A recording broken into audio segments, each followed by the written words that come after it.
3 countries. Then, okay, so we have 6, and then I mislabeled this 6, 7, 8. Beautiful. In April 1940, Hitler, again, Hitler keeps going. Hitler then attacks Denmark. And so Hitler led a surprise attack on Norway and Denmark and defeated them both. And the whole idea is that you want to have bases to attack the United Kingdom from there. So we attack Norway.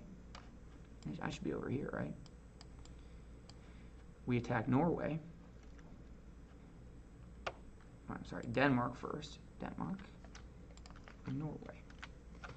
All right, Denmark and Norway.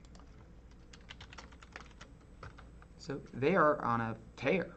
They are just conquering country after country after country in the course of less than a year. Then Hitler swept through. Then Hitler, and by May of 1940, Hitler swept through Holland, which is the Netherlands, okay, through the Netherlands, which is here. Belgium, here, which is right here, and little baby Luxembourg, tiny little country.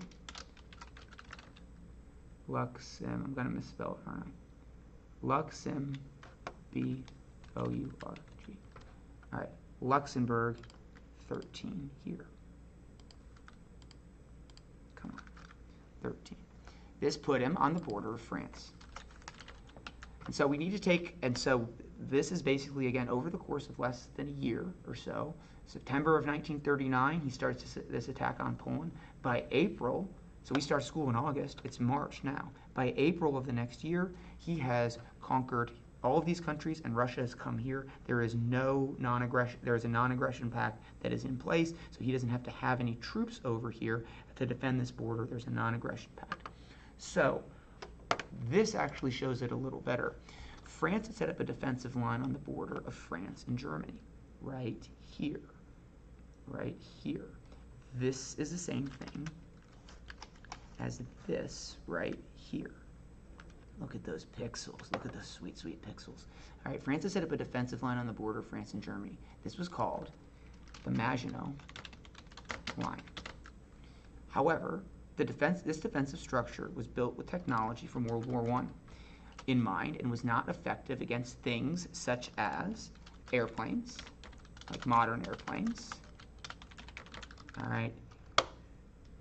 Paratroopers, basically taking taking soldiers, putting them in planes and dropping them behind the line and attacking you from the other side, and tanks. And I would say more modern tanks than what we had. We had tanks in World War I, but more modern tanks. They were not effective against these sorts of things. You could also add like modern artillery.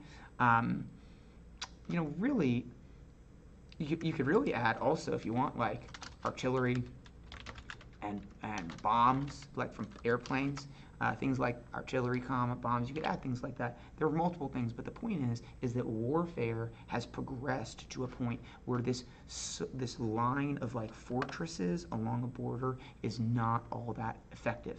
And our second major problem is that they extend the line of the border in terms of major fortifications to the line between Germany and France. Now, what's the problem? All right, did not extend to the line to the border of Belgium. Well, what's the problem? Why are you going to try to punch through here when you could just punch through here? This is all well defended. Why don't we just go through here instead? Well, that's exactly what Hitler did. So Germany attacked France through Belgium. Again, did this kind of sweeping maneuver through Belgium, pushing into France through, again, this is quite famous, through the Ardennes forest.